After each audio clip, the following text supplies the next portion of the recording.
Let's just take a deep breath. Calm, collected, refocused. Premier League away days. Come on. I get those goosebumps every time. I just have to get the big fella off the bench. Could this be their last chance now? In it comes, Monster to the front! He scored! Harry Monster scored! I'm way too numb, yeah. It's way too numb, yeah. I get those goosebumps every time. I need that line to throw that to the side, yeah. I get those goosebumps every time, yeah. When you're not around, when you throw that to the side, yeah. I get those goosebumps every time, yeah. 713 through the 281, yeah, I'm riding. Why they on me outside? Yeah, slipping low key and high, yeah, it's my rider. I get those goosebumps every time you come around, yeah. You ease my mind, you make everything feel fine.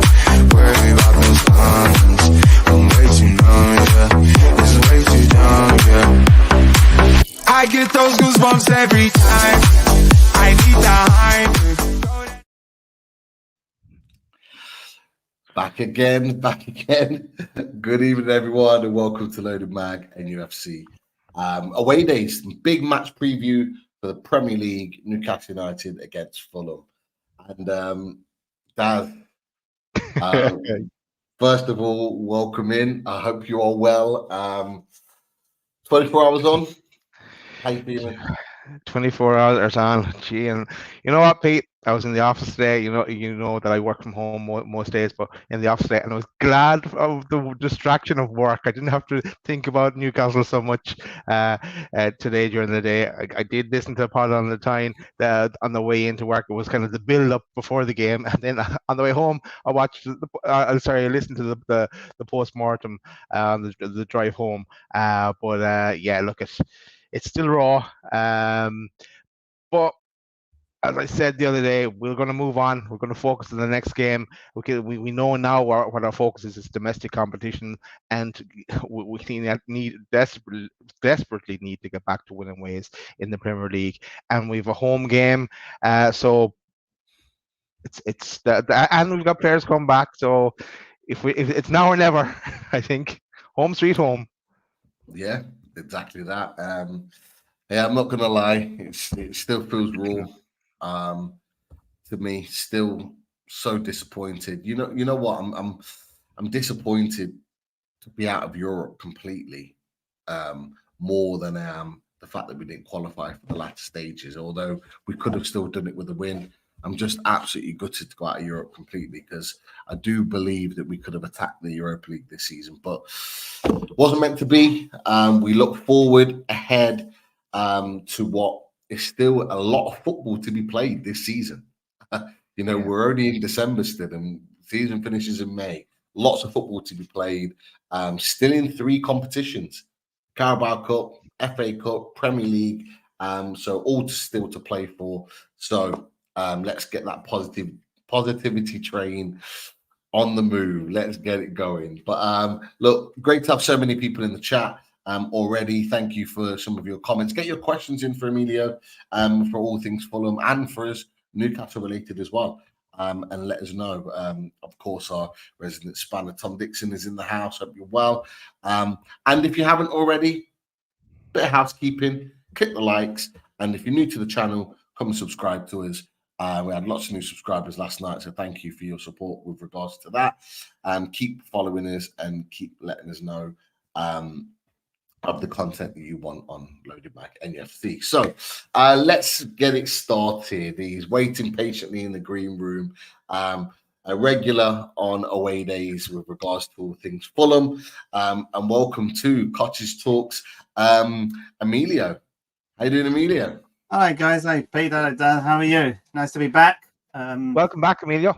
Thank you very much for having me on. Yeah, we did it last one, beginning of this year when it was a 1-0 defeat at St James's Park when Mitrovic slipped with the penalty. Do you remember the beginning of January this year? Again, on another day, we could have nicked something from that game, even though you were by far the better team that day. But yeah, it's good to be back on the show, guys. And condolences for yesterday as well. Again, you didn't disgrace them. You were in the hardest group of the Champions League, and you did your fans and the club very proud. But yeah, just disappointing you didn't get at least get third and get into the Europa League. I think you probably would have hurt and probably gone very, very far in that league. Yeah, definitely. And look, lots to be positive about. We gave it a really good go, but just not quite there. And there's a lot of factors to that. You know, we've had our injuries and various other things over the course of that period of time that's affected us. But we keep rolling on. That's for sure. But look, let's talk about Fulham, because Fulham, I have to say, a bit of a ride these last week or so. None other than your last result. Fulham 5, Lawless's West Ham 0. Back to that fantastic win at the Tottenham Hotspur Stadium for West Ham, where you put them to the sword. I mean, watching that game and seeing that result come in, you know, were you expecting to beat West Ham? Surely not expecting to beat them that much. No, we'd smashed, was it Forest a few days earlier, the same result at Craig Coddy. That was a great game of football. But the last 4 games, we've suddenly turned the corner. It's that international break. And from that international break preceding that, we had lost to Man United narrowly 1-0 when, you know, we were a bit goal shy and probably lacking a bit of quality up front. Another day we would have beaten the worst Man United team I can ever remember playing at the Cottage. And then we lost good and proper against Villa after a shocking first half. But we came back strong in the second half. And then Brighton at the end of October, same thing, poor first half, better second half, and we nearly won the game. And what Marco Silva's done in the last 4 games, where we've beaten Wolves, disappointing to have lost at Anfield 4-3. We should have come away with at least a draw, if not a victory, that game, and then beating Forest and West Ham 5-0. It's just the intensity. We've gone a little bit more direct. We're playing with more intensity, higher press, better passing, quicker passing. Broadly the same players, but it's just changed the formula and the tactics. And we're playing to people's strength, and suddenly things are just starting to click. And I was saying on the previous show a few moments, yes, Steve, a minute silence for Lawless. He was very quiet in the group chat the other day, wasn't he? So, what's changed is just more belief. With that victory against Wolves, we scraped a 3-2 win at home against a team around us, and we had to get those 3 points. That gave us confidence going to Anfield, and like I said, we should have come away with something. And then we just ripped Forest and West Ham apart. No one expected to beat West Ham by that scoreline. They're doing well in the Europa League. They're no mugs. They've made some good signings in the summer, but to still go there and beat the West Ham team 5-0, traditionally against a team we never get any points against. We've got an awful record. They're our bogey team, but to put that record to bed was very pleasant indeed. But yeah, let's see if we can continue. I think we can give you guys a bit of a good game this weekend. I think we're both needing points. We're both in the League Cup next week, so we've got the same challenge there, because I think both of us want to get to the semi-finals. I'm sure you do as well, and so do we. So for me, weirdly, the game against Everton is more important than Saturday, because I want to get to the semi-finals and give ourselves a chance to get to Wembley. But we're not going to dismiss Newcastle. It's going to be a tough game, and I think we've got good enough qualities and in good form to possibly get something out of the game. Definitely, look, it's not an easy fixture for Newcastle, is it? It does. I mean, from our perspective, we are really happy that it's a home game. But as you mentioned earlier, Fulham are in good form at the moment. Yeah, no, they are. And I haven't followed them very closely this season, but I did hear something though, and correct me, was there some kind of sickness in the West Ham camp, or is that just an excuse they've come up with over the 5-0 drubbing? Yeah, there's some rumour that there was like a bit of a sickness bug, but either way, I still think West Ham have got good enough depth in that squad to at least shown a little bit more fight and spirit. That doesn't take away the fact that we played excellently and we didn't give them a sniff the whole game. I think Leno only made 1 save from a James Ward-Prowse free kick. But other than that, we were full value for victory. And on another day, we might have scored even more goals. That's how bad West Ham were. But David Moyes come up with all the excuses. Fair enough. But we're all in the same boat. We've all got a busy December fixture list. 7 league games. You had the Champions League yesterday. You got the League Cup next week. There's too many games, right? This is 8-9 games in month is not reasonable, to be honest with you. But we need squads, we need depth in our squads, and I think you've got a lot of injuries, and I think maybe showing that maybe your depth is not quite there, right? And same with Fulham, we had many injuries at the beginning of the season. They're slowly coming back into play. We've now got a stronger bench. These small factors make a difference in terms of draws going into victories, and and more competitiveness in the game. So that's shouldn't be this way. Hopefully you'll get your players back soon. Hopefully not before Saturday, but we'll get some players back soon. I've two stats to throw at you, Emilio. But before I do, I'm admiring those Wombles there sitting behind you. They're cool. I like them. Yeah. This is a quote from Pod in the Time now. So it was said that Eddie Howe has yet to lose a 3 p.m. kickoff game on a Saturday. So that bodes well for us. And like us, your away form is dreadful. What has to change? I think we've played a lot of the time. I think this season, weirdly, the last season, our away form was excellent. I think we had about 7 victories on the road. We've got theoretically a lot of the bottom half teams still to play away from home, so there's an opportunity for us to play some of those games later this season. But we went to Anfield. We lost last season, we lost this season, but we were much more competitive there. We got a draw away to Arsenal, a draw away to Brighton. So we're in games. I think we're still, to be honest with you, it's what we need to be better is giving these bigger clubs less respect than we have done in the past. Because normally we don't really fight against these top 4, top 6 teams.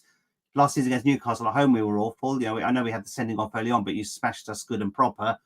At St James's Park, we probably should have come away with something if Mitrovic didn't slip. I think we would have at least not lost that game. But yeah, you're right. Our away form this season hasn't been particularly good, but thankfully we've found a way to win home games. We've won 3 on the bounce, and that's pushed us away from that bottom half of the table. But we need to find a way to get back to winning ways away from home. We do suit away form better than we do at home because we play with that high press, high intensity. That's what gave us a success on the road last season with 7 victories. An interesting stat. Eddie Howe hasn't lost a home game at 3 p.m. That's an interesting stat. Well, we've got it here. We can see the stats here. Newcastle and Fulham right next to each other in the table for away form. 14th and 15th, albeit you've played 2 extra games. But as you can see on there, we've only won 1, and you have drawn 3. We've drawn 2. So they're not too much different there. Take a little bit of confidence from that, Daz. The fact that it does read that kind of scoreline for Fulham away from home. Yeah, I did. I did. I think that was the objective of the lads dropping that stat. But it did give me a bit of confidence. But we have to turn the corner. It's probably for Fulham. It's probably the right time to play us after everyone is kind of expecting now to be a bit of a slump after going out of Europe, but I don't think so. I think we're just going to pick it up, and now with the focus, now that we know we're focused on the Premier League and the domestic cups, that's all we've got. So and with our players coming back, but a little bit. It's nice little one to have in the back of your mind going into Saturday's game. And just to see the opposite side of the coin, Newcastle currently second in the home form table. Played 8, won 7. Obviously, that very frustrating defeat against Liverpool, where we had the game at 75 minutes wrapped up, and then we let it slip in the last 10-15 minutes. But yeah, so the form does look good, and we have been very, very good at St James's Park this season. And look, I'm sure everybody Newcastle related will be looking for that to continue. But I just wanted to bring up, more importantly, what matters more than anything, and it's the league table. So we look at the league table, and Fulham sitting 10th in the Premier League, 21 points, 5 points only really behind Newcastle United in 7th place. And is where you are right now, sitting in close to mid-December, is that where you expected to be at this point in the season? Amelia, what was your expectations for Fulham this season?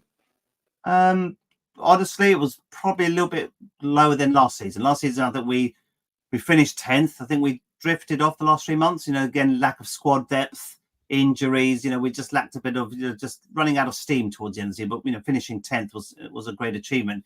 But many fans felt that we didn't invest appropriately. We let Mitrovic go.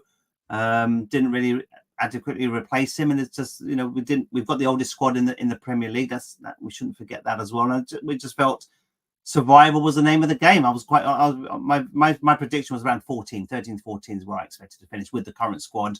But we're starting to find a bit of a winning formula here at the moment. I think with the January transfer window, I expect to add some reinforcements there just to push on again. But if we can stay in top half, finish 10th, 11th, I'll take that. But again, it's always about staying up in the division. That's a club like Fulham. It's always about staying up. But what was disappointing, we didn't push on. I thought finishing 10th, there was an opportunity for the owners to put more money into the club, invest, push up to top 8, do what Brighton have done. They gradually pushed up from 15th to 13th to top 10 into Europe.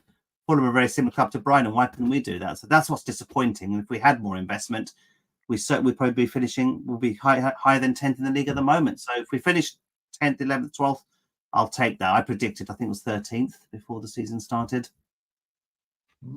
Yeah, definitely. And we look at Newcastle United in 7th place. Look, Daz, I'll come to you on this. We're looking at this situation now where we now have more of a focus on the Premier League because we don't have an additional distraction of the Champions League. Where we are placed right now, what are you making of this 7th place? Is this where you kind of expected this to be at this point in the season, bearing in mind Champions League on top of that? And honestly, looking at where we stand currently, 7th place, a point behind Man United, 4 points behind Tottenham, and sort of what 9 points behind Villa. Are we in a position to close that gap? Okay, to answer the first part of the question first, no, I thought we'd be up higher with at the start of the season, but based on our injuries and form of late, I'm happy to be still in the 7th spot. Look, we're hovering around Man United and Spurs there, who started the season so well, and I suppose the surprise package is Villa. Even though we knew that it was going to bring something special, this one they were kind of one to watch, and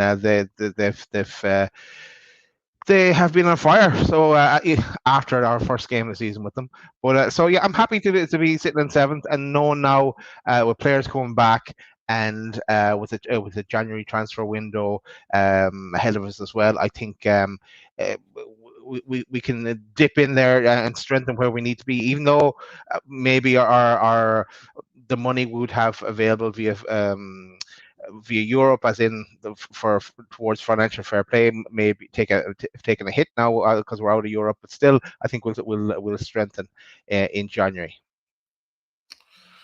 I was going to ask you guys a question about Eddie Howe. So again, seeing a lot of, it seems to be getting some stick on social media. Where do you stand with Eddie Howe now? Because it's people are thinking about replacing him. It's crazy just because of the position in the Champions League, but what are your honest thoughts about the man? Because he's done excellently to get you into the Champions League last season. Done a great job. Loves the club. You can tell that. Well, where do you stand with Eddie Howe and his future at the club? How? Plain and simple. Plain and simple. But I have to say, look, to be fair, I think it's important to make this absolutely clear, and I'm glad you've mentioned it, Emilio. There has been some, in small sections, reports about Eddie Howe. Some individual fans saying about him not being right for the job or he needs to be moved on. Look, Eddie Howe is here to stay. Eddie Howe's not going anywhere. Eddie Howe is here to stay. It's as simple as that. He hasn't yet completed the job and the task that he was brought in to do. We can be disappointed about the exit of the Champions League, but that does not change the fact that Eddie Howe has had to navigate himself through this season, including Champions League, with up to 15 players injured. He's not had a full squad to choose from. He's had the Tonali situation on top of that, which he was never, ever expecting to happen. And on top of that, still navigated us through wins against the likes of Chelsea, Man United, and Arsenal in our worst moments where we had all of those injuries. Like, he is a top manager, Eddie Howe, and we would be absolutely crazy to get rid of him. He's not going anywhere. He stays with Newcastle United. He will drive us forward, I am convinced of it, into the second half of the season, and we will be pushing for the Champions League. I've got no doubt about it in my mind. And I've maintained it 2 months ago, and I maintain it again. Eddie Howe's not going anywhere. And all this talk about Eddie Howe starts from the media. The media want a narrative now Newcastle are out to try and build something on. It's natural. I just ignore it. And, you know, all Newcastle United fans, I would encourage them to ignore it. It's up to other Newcastle fans what they do, but I would encourage them to ignore it, because you're always going to get this now. We are a club that people want to poke and they want a reaction. The best thing to do is ignore them, and in actual fact, show more support. So in actual fact, wrap our arms around Eddie Howe and say, you're our guy, go take us forward. And actually that will annoy the people in the media even more so, because we've done it before and we'll do it again. So I'm not worried at all. I think it's all absolute rubbish. Daz? Yeah, no, I'm 100% behind that, Pete. As I said there a couple of days ago, I want Eddie Howe this season. I want Eddie Howe next season. Even if it still goes pear-shaped, I'd only consider it at the end of next season, looking at alternatives. But no, 100% behind Eddie. And I think 97 to 99% of the fan base are also behind Eddie, especially those that remember the dark days, where we were, and some of the managers we had in the past as well. This is still in dreamland territory. We may be out of the Champions League, but we still have the memories from it. And look, with more investment, and Yano makes a good point there as well in the chat. The biggest advantage, he says, the biggest advantage of our exit from Europe gives the opportunity for Eddie to get the boys in the training ground. They haven't been able to get out and train recently because of so many games, and they're just wrecked. He's only the same 11 players to choose from for the last while. So yeah, but 100% behind Eddie. Good to hear. Again, he's a good manager, and again, he set the bar very high for you. I think that's the key thing. I think what's the expectation now, given you're seventh? Look at that table there. Top 5 is still there for grab a couple of victories. You'll be knocking on Spurs' door. So it's all to play for. But again, you're saying, Daz, that clearly, if you don't achieve Champions League next season, you still want Eddie Howe there at the club, yeah, at all costs. Yeah. Look. Yeah. Okay. Look, if there was major investment, and there will be over the next number of transfer windows, and it comes to the end of next season, and we're not looking like we're getting Champions League football, then I might consider looking at alternatives, but not until then. He's earned enough credit in the bank to give him a shot, and he hasn't disappointed us, at least in the last while. It's a victim of circumstance with all the injuries, I think. Definitely. I mean, just before we come off the table, where do you think Newcastle United will end up at the end of the season, in your opinion?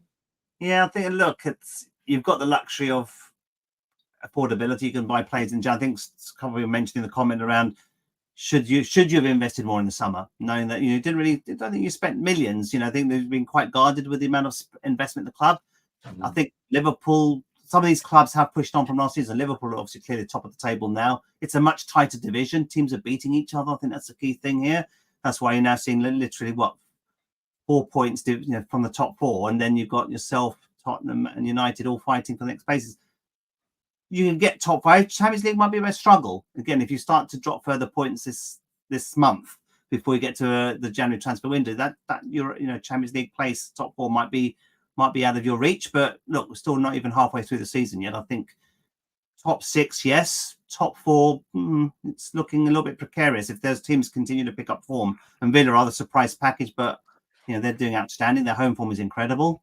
Man City will get better, and Arsenal, and Liverpool, will be consistent. So I think it's going to be harder this year to hit top 4, in my opinion, because you've got teams like Villa who are smashing it off the park, and the other teams I think are punching more above their weight than they were last season. So yeah, I think top 5 probably the best I think you'll get this season. I don't think you'll get top 4.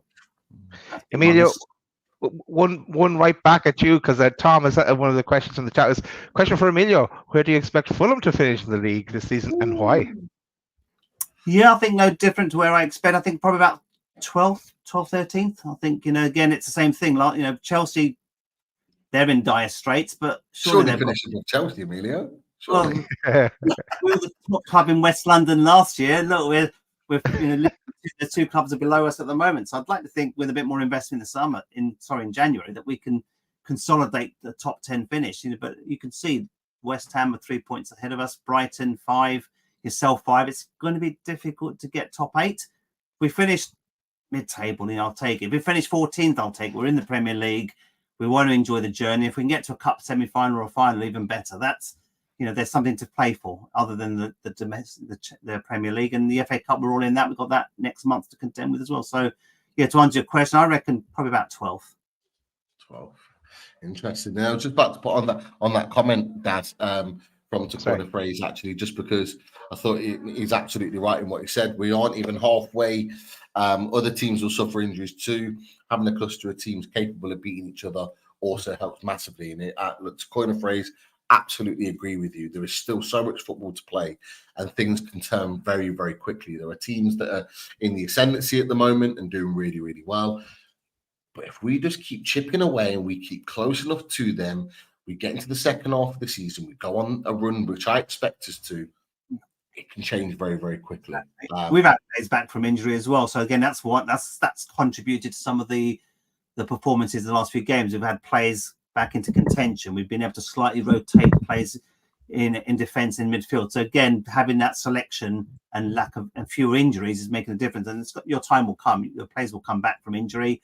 This month, like I said, it's dreadful. 8-9 games per club to play. That is ridiculous. But get those players back, you'll find a winning formula again, just like we have. Yeah. Well, you lost Alexander Mitrovic. He forced his way to a move to Saudi. Didn't leave on the best of terms, did he? But in the positive light, you brought in another striker that seems to be hitting a bit of form now. And Raul Jimenez, obviously in his 30s, but still, putting the ball in the net. I think he's grabbed a couple of goals recently for you. How has that transition been? Because I have to be honest, looking at you early in the season without Mitrovic, it did look like there was a bit of a gaping hole. Like, is it starting to get filled now, or is there still a question mark there in your eyes? Still a gap, to be honest with you. I think it's when we got Jimenez before Mitrovic was sold, he was never meant to be a replacement. I saw Jimenez as being like a backup player for Mitrovic. Mitrovic, many games last year he was suspended. He picked up a few yellow cards and got suspended, a few injuries. So we didn't have him for the whole of last season. We still did quite well. We just wanted a bit more depth and more cover on the bench. I saw Jimenez as being a backup rather than a starting player. But clearly, Mitrovic then left on bad terms, like you said, Pete, and we never replaced him. The owners felt it wasn't appropriate to replace him directly. I suspect the manager was comfortable with keeping Jimenez as his number one striker, and he struggled first 10-11 games. He scored against Villa away. I think that did his confidence a power of good, especially that second half performance. We were dreadful in that first half against Villa, but we sort of fought a little bit more second half. He got a goal, broke his duck, and I still think we need to invest. I don't think he's not going to score us 10 goals this season. I think his bit confidence comes with more clinical in front of goal, better touch, better movement. Amazing what a couple of goals can do for any player, whether you're in form or out of form. And but he's not the finished article. He's 32 years old. He's had a dreadful injury. He's riding the crest of form at the moment, but will that last? I don't know. And my worry is where the other goal is going to come from. If he doesn't score. But the good thing is we're doing what we did last season. The players around him are starting to chip a goal. Harry Wilson, Willian, Iwobi's been a revelation for the club. These are all players chipping in with goals from midfield. Andres Pereira had a dreadful start the season, but he's picking up some form, scoring goals, creating assists. We've got Tom Kearney drafted back into that midfield and sort of just knocking the ball about really comfortably. So again, it's players all around the pitch are contributing to these goals. It's not just relying on one striker, and that's the way Marco Silva likes to play. And we forget I mean, like I said, Mitrovic wasn't there all season. Last year started well. Then as World Cup, injuries, suspensions, 9-month span. We still survived without him for half of last season. So, it's a lot of talk about Mitrovic for the first half, but, we didn't see him for the second half of last season. And good riddance, unfortunately. He wanted to leave the club. You have to move on, really. But I'd like to see some more reinforcements in January, because the second half of the season, there's an opportunity to push on. Yeah, definitely. Go on, Dad, sorry. Just on Raul Jimenez. I remember the first time I saw him playing for Wolves, and I thought, wow, this lad is good. But then that injury, it was a nasty injury, and I don't think he's been the same player since. To tell you the truth, I don't fear him as much now either. But yeah, no, and it's Fulham as well. It might be these might be two comments that you're going to people. I'm gonna the whole thing with Silva, that he hung around. He didn't head off to Saudi, and I'm sure there's one that's on your mind as the January transfer window opens. Will Bayern Munich come knocking again for Palhinha? He won't go. I'm convinced he'll stay to at least the end of the season. You can see. It's just body language as well. When you watch your plays on the pitch, sometimes I tend to focus a lot on not just on the performances and the football we play, but also just body language of players. And when we lost at home to Chelsea, what was it, in October time? We lost 2-0. We lost with a wimp. To be honest, Chelsea weren't great, but they scored 2 early goals. Game over. I saw no passion and no desire. Normally he's patting his chest. He's rousing up the club. Come on, start shouting a little bit more from corners. Did nothing the whole game. Looked, basically didn't want to be there. But suddenly, Silva signed an extension. Players are starting to come back from injury. There's more belief. Suddenly, the players are playing like a team now. And Palhinha is critical. And you've just seen his body language the last half dozen games compared to the previous 10, like chalk and cheese. He now wants to be at the club. The manager's signed an extension. I can't see him going, to be honest. Why would he want to go to Bayern Munich? Here is guaranteed football. Yeah. Showing there's not. Bernd Leno's just signed an extension a couple of days ago as well. So again, he's got back into the German national team. He was my player of the season last year, because the man of saves he made, the amount of points he saved us last year. Players are signed to extend. Palhinha's done an extension. Wilson, we've got some good. We've got aging players there, but we've got a lot of experience, and there's a lot of positives for this club if the owners dip their hands in their pockets, invest in some youth, bring some depth in that squad, and we can push on. We had the chance to do that this season, but they chose not to invest and take the money and run. But who knows? But as far as I'm concerned, it's Palhinha won't be going. I see him here to the end of the season. Yeah. Just while we're on that topic, Foxy, great to have you in the chat, Foxy. Hope you're well. Talking along Palhinha here, the same. The rumours are becoming rife. Obviously, it's becoming that transfer window season, so naturally it's going to start being talked about more. But saying you're comfortable letting him go for the right price and bringing in someone like the DM, the young lad Andre, who's also been heavily linked with Fulham as well. Look, I'm going to throw the Bayern Munich question out the door and bring in the Newcastle United colours, because look, Dad, we talked about it.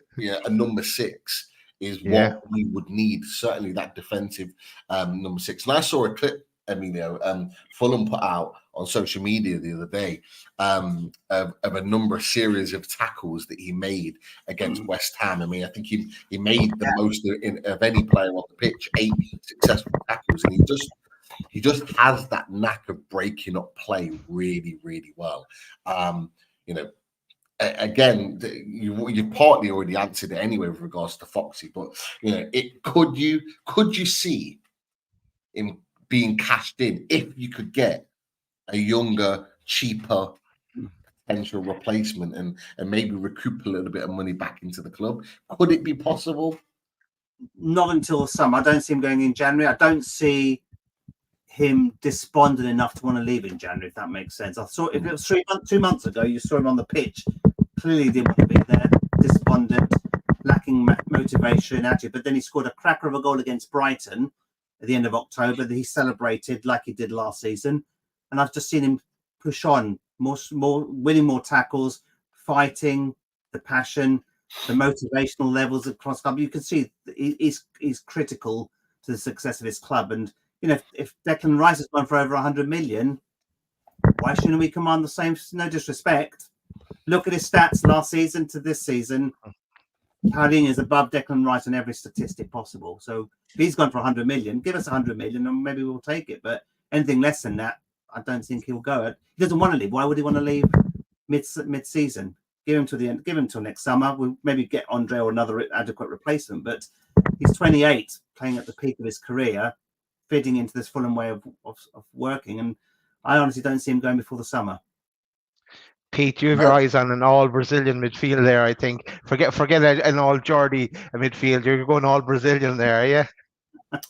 Well, yeah. Well, to be fair, he would be perfect in that midfield to allow Bruno and Joe Linton to go and do their thing. And that's not even adding in Lewis Miley, who was sensational last night. Had a really good game before he got taken off.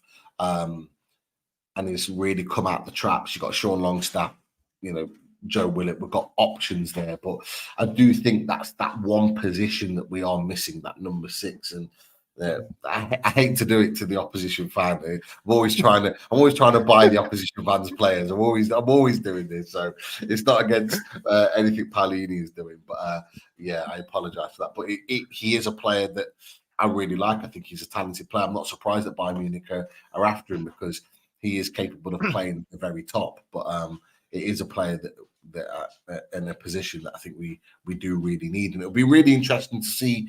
And we'll talk about it in the tactics board, like him come up against our midfield. That is an all-action, high-press midfield, and see how he manages that. That's for sure. Manu Kone is another one that will be linked with. I'm sure the full load of transfer shows when they kick in, all of the old names that we've been scouting will pop back up. That's for sure. But look, he's a talented player, Palhinha. You've got a talent there, and you're right to command a lot of money to sell him on. We've got Bruno under a contract where his release clause is 100 million plus because we value him and we know we could get that sort of money for him. So I get it. I get it 100%. Just talking about him being in there for tackles. But Foxy, with his South American knowledge, says Andre will go on to be better than Palhinha. Big statement that. Could be clever business for Fulham. I take Andre for us. Exactly what we're missing. And yeah, Andre was, I have to say, Foxy, Andre looked like a dead cert to Liverpool. And all of a sudden it's just gone cold. And that now doesn't look like it's possible being linked with Fulham as a possibility. But hey, I would take him. From the little snippets that I've seen, I'm not versed on South American football too much, but I think he'd be a good addition, a good young addition to the team in that position that we need. But look, I'm sure we'll get onto players and talk about players a little bit more. But let's get onto the game. Let's start talking about the game and in a bit more detail. And we always start our game talk with a few stats.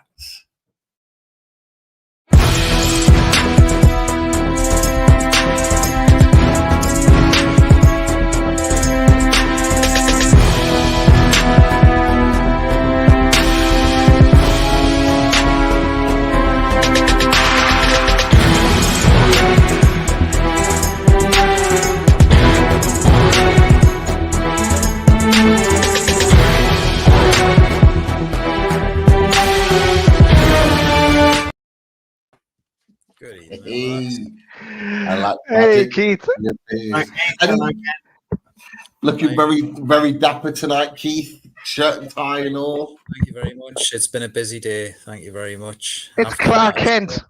Clark Kent. That'll have to be the new intro. That's what we have to go with, Keith. That'll be the fourth intro, but you kind of keep Bond down. Back by popular demand, Bond came back. It did. How are you, Keith? I hope all is well. And of course, what stats have you got for us this week? Yeah, we've got a load of stats here, and it's welcome back, Emilio. It's nice to see you again. I hope you're keeping well.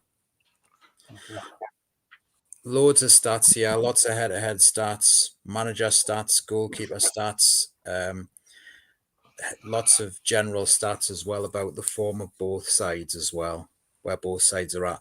So Newcastle's all-time record in this fixture: played 57, won 21, drawn 11, and lost 25. Slight advantage to Fulham there historically. In the Premier League, Newcastle have 13 wins. Fulham have got 12 wins and 5 draws in this fixture. So slight advantage to Newcastle. Fulham's 12 wins against Newcastle, they're pretty much the record number of wins Fulham have had against the side in the Premier League as well. Newcastle have scored more goals in this fixture, 41 goals compared to 35 for Fulham. And Newcastle have got the better defensive record as well, 10 clean sheets to 6 clean sheets for Fulham. The managers, Eddie Howe, his record against Fulham, brilliant record here. He's won 5 of 6 games as manager, only losing the one. Whilst Marco Silva, he's won 1, drawn 1, and lost 3 games against Newcastle. Not so good for Marco Silva at present. The goalkeepers, Bernd Leno, he's managed 5 clean sheets in 10 Premier League games this season, and Leno has managed 5 clean sheets in 7 games against Newcastle, although he's yet to manage a clean sheet against Newcastle while he's playing for Fulham. All 5 came when he was playing for Arsenal. Martin Dubravka, he's yet to register a clean sheet for Newcastle this season. However, he's managed a clean sheet in all 3 of his games he's played against Fulham, winning 2 of those and drawing the other game. Players. No player has had more assists than Kieran Trippier, 7 this season.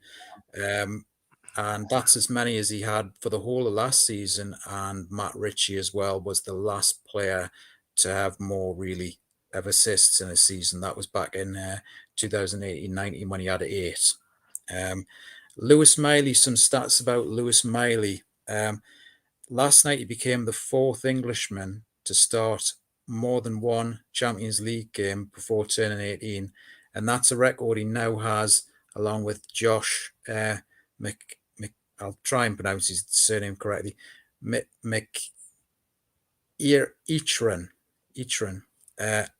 Foden, Jude Bellingham as well. Josh had 2, Phil Foden 2, and Jude Bellingham had 8. And Miley also became the youngest player to assist a goal for an English club in the Champions League as well in history. He broke Theo Walcott's record. Theo Walcott was 17 years and 250 days in November 2006 for Arsenal, and Lewis Miley broke that last night. So clouds and silver linings, there's always a positive if you try and find them. Joe Linton, he scored a Champions League goal for the first time since October 2018 for Hoffenheim. It's his 3rd goal in 6 games in all competitions for Newcastle, which is more than his previous 21 games combined. And Raul Jimenez, he scored in successive Premier League games for the first time for Fulham, and the first time in the Premier League since October 2020 for Wolves. Some general stats to round off. Fulham are winless in their past 7 Premier League games against Newcastle, 3 draws and 4 defeats. In a run going back to 1-0 win back in May 2009, so a long time for Fulham since they've actually won at St James's.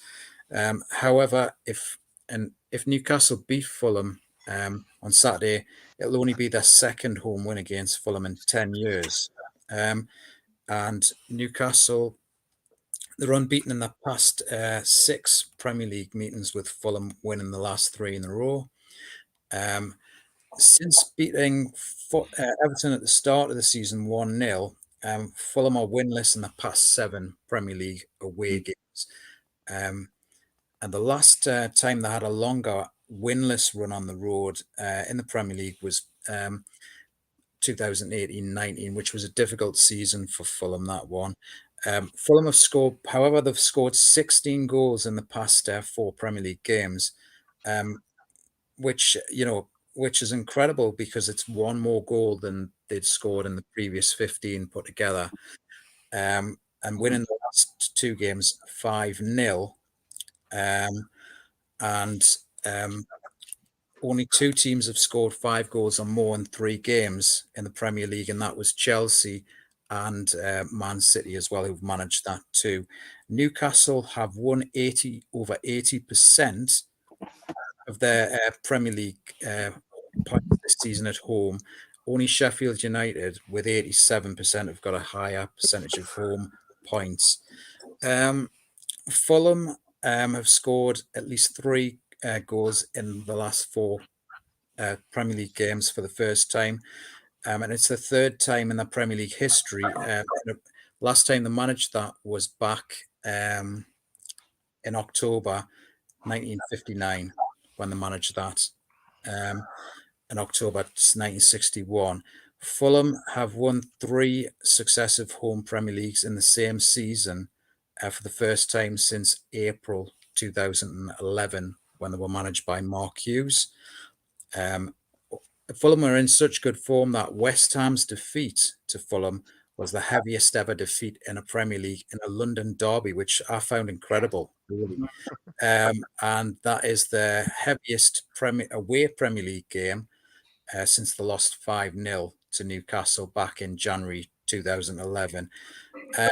Lastly, a couple of stats about Newcastle. Newcastle have only managed to score more than 1 goal per game in their last on one occasion in their last 9 games in all competitions. So the goals have dried up worryingly for Newcastle.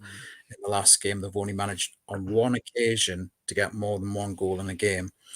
The last time Newcastle had a similar run was from November 2021 to January 2022, which was the early days of Eddie Howe under the new ownership. So in that run, they managed to score, they failed to score more than 1 goal per game in 10 games in all competitions then, which I think the run was ended with a thumping 3-1 win over Everton back in January that year. Since Nick Pope's injury, now this is a concern, Newcastle have conceded 9 goals in 3 games, and that rounds off the stats for tonight. Well done, Keith. Good. That's as always. Worrying stat, that last one, though, I'm not going to lie. The amount that we've conceded in the last couple of games, or last 3 games, 7 goals, I think you mentioned. A lot. Far too many. And it's a massive concern. Some people in the chat are saying Carrier should get a run out. Some people are saying let's stick with Dubravka. I think what most Newcastle fans will agree with is that we need a new goalkeeper in January. If we're going to kick on with Pope being out until earliest, it looks like it's going to be April. We need a new goalkeeper to be sure at the back that our defenders are good defenders. They've done well. They've defended well for long parts of this run without Sven Botman in the team. But we need a solid base, and that goalkeeper provides that. We just need that solidity back there, because that was almost what our top 4 finish was built on: clean sheets and being hard to break down. So definitely one that we need to improve on. And look, no better way of starting at St James's Park on Saturday. But we'll have a look at tactics board, and we'll get our opinions out of what we think when it pops up in a second. There we go. There we go. Hold on 1 second. Let me just bear with me a second. It's, While you're trying to find that Pete, I'm going to say big thanks to Keith, because week in, week out, he comes on the show and he gets nothing but abuse from those in the chat. and he's even come and put us to shame by looking dapper tonight.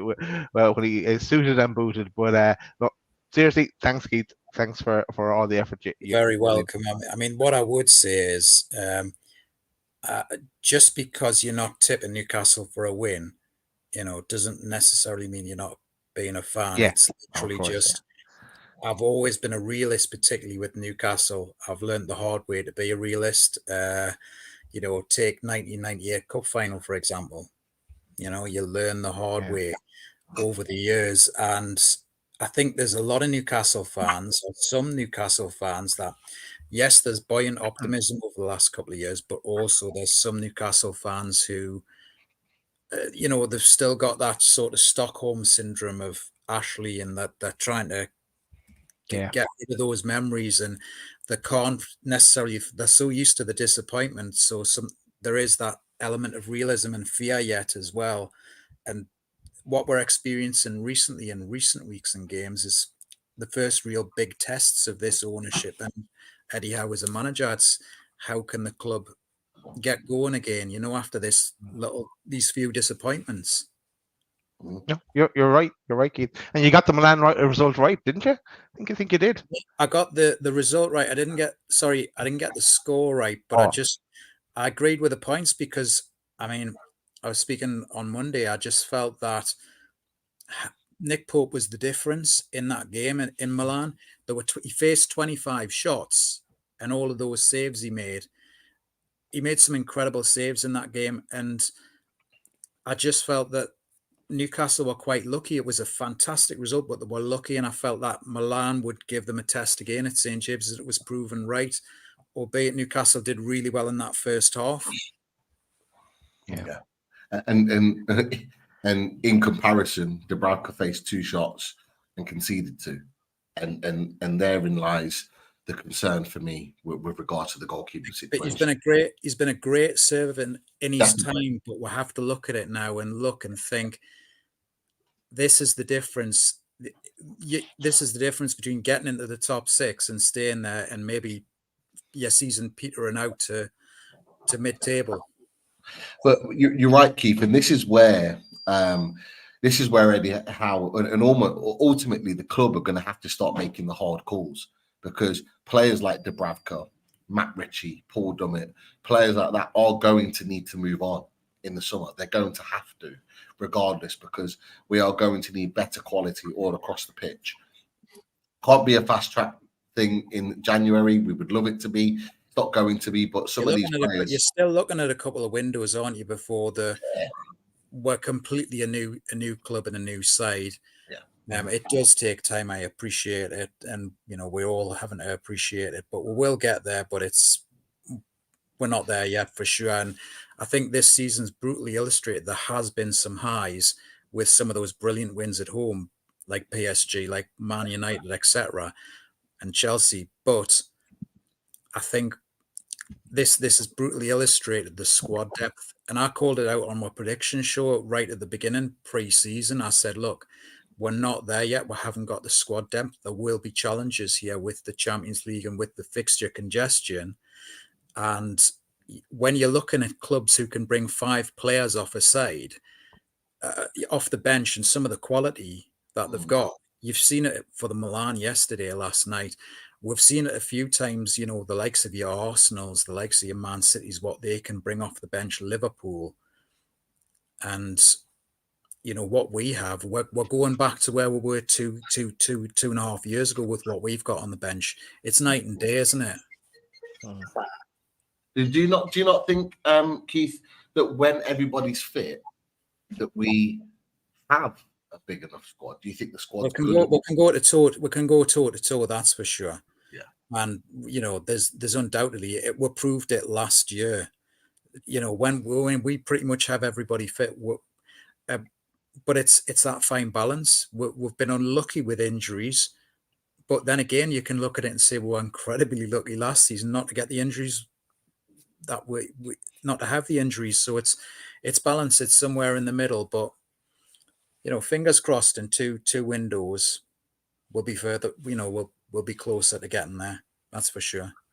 Yeah, I'm not sure who said that, Geordie 2 for Life, about not needing a top class goalkeeper. Was that it was the mighty win. Yeah. Look, I think we do personally. I think we need someone to push Pope. Pope's 32. That's a great point. Yeah, we need someone to push Pope. To be fair, Dad, we both said it on the watch along yesterday. And apologies for this, Amelia. We're dealing with this kind of aggression here before we get your lineup. we need players to come in that are going to push some of our first team players. Miguel Almiron, there's been lots of talk about Miguel Almiron. Miguel Almiron's a good player for Newcastle United within a squad. For me, I think we need to be looking beyond him now, starting week in, week out. And at this moment in time, he hasn't got any competition. His competition was Jacob Murphy, who's now out and has been out for a period of time, and he's probably not going to be back till the end of January. So he ultimately hasn't got any competition whatsoever.